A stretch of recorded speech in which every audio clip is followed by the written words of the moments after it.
आदाब, मैं आगा खुर्शीद खान। लोकसभा चुनाव के 4 चरण पूरे हो चुके हैं। कई राज्यों की कुल संसदीय सीटों के चुनाव खत्म हो गए हैं और कुछ राज्यों में अभी कुछ सीटों के चुनाव बाकी हैं।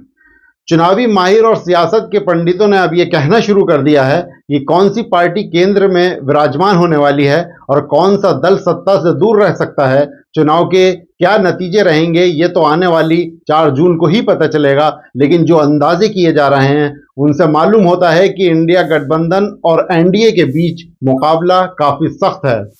इस चुनाव में देश के हर राज्य की अलग अलग स्थिति है। कहीं सत्तारूढ़ भाजपा के विरुद्ध लहर देखने को मिली और कहीं भाजपा के चाहने वालों में जोश दिखाई दिया।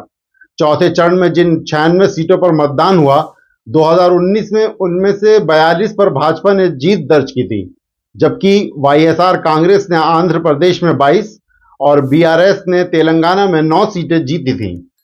कांग्रेस को 6 सीटें मिली थीं।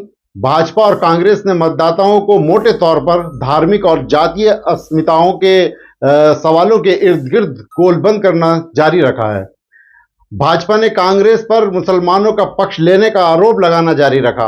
वहीं दूसरी तरफ कांग्रेस पार्टी ने भारतीय जनता पार्टी के कार्यकाल को भ्रष्टाचार का कार्यकाल बताते हुए उनकी नीतियों पर सवाल खड़ा किया है।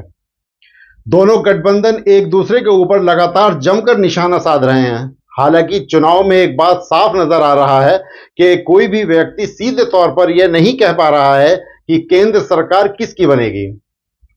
कहीं इंडिया गठबंधन बहुत मजबूत है तो कहीं भारतीय जनता पार्टी और एनडीए अपनी बढ़त बनाए हुए हैं। हर किसी की नजर महाराष्ट्र, उत्तर प्रदेश और बिहार पर है, लेकिन जिस तरह से तीनों जगह पर इंडिया गठबंधन मजबूती के साथ चुनाव लड़ रही है, कहीं ना कहीं भारतीय जनता पार्टी के लिए बुरी खबर साबित हो सकती है।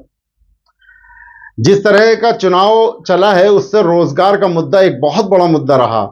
इंडिया गठबंधन खास करके राहुल गांधी और तेजस्वी यादव ने इस मुद्दे को लेकर सरकार को जमकर घेरा है, जिसका कारण रहा है कि उन्होंने इसका फायदा मिलता हुआ नजर आ रहा है। तेजस्वी यादव ने तो अपने 18 महीने के कार्यकाल के दौरान बिहार में जो सरकारी नौकरियों की बहाली की, इस बहाली के नाम पर पूरे बिहार भर में युवाओं को एकत्रित कर अपने पक्ष में वोट की अपील कर रहे हैं। वहीं दूसरी तरफ राहुल गांधी और कांग्रेस पार्टी ने अपने घोषणा पत्र में युवाओं के लिए जो ऐलान किया, उसके बाद कहीं ना कहीं युवाओं का कांग्रेस की तरफ ज्यादा झुकाव देखने को मिला है। बहरहाल चौथे चरण के बाद 2019 के चुनाव में तस्वीर हद तक साफ नजर आने लगी थी, लेकिन इस चुनाव में बीजेपी के लिए रुकावटें देखने को मिल रही हैं। यही कारण है कि बीजेपी के भाषणों में अब 400 पार का नारा गायब हो चुका है। अभी भारतीय जनता पार्टी जिस तरह का रुख अपना रही है, उससे यह साफ पता चलता है कि अभी वह सत्ता के लिए जद्दोजहद कर रहे हैं। पहले 2 चरण में जिस तरह से भारतीय जनता पार्टी 400 पार के नारे के साथ चुनावी मैदान में उतरी थी, वह नारा जैसे जैसे चुनाव आगे बढ़ता गया, उसी तरह नारा भी भारतीय जनता पार्टी के नेताओं के भाषणों से गायब होता चला गया।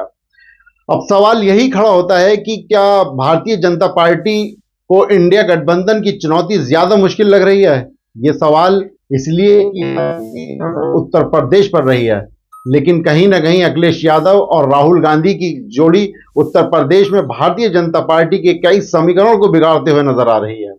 जिस तरह से भारतीय जनता पार्टी उत्तर प्रदेश में 2014 और 2019 के चुनाव में बढ़त बनाई थी, अगर इस चुनाव में वे यहां से पीछे रहे तो फिर भारतीय जनता पार्टी के लिए बहुमत का आंकड़ा भी मुश्किल हो सकता है। यह तो आने वाला वक्त ही बताएगा, लेकिन यह बात तो साफ है कि यह चुनाव बहुत कड़ा चुनाव हो गया है। यहां से किसी की हार और जीत साफ तौर पर नजर आ रही है।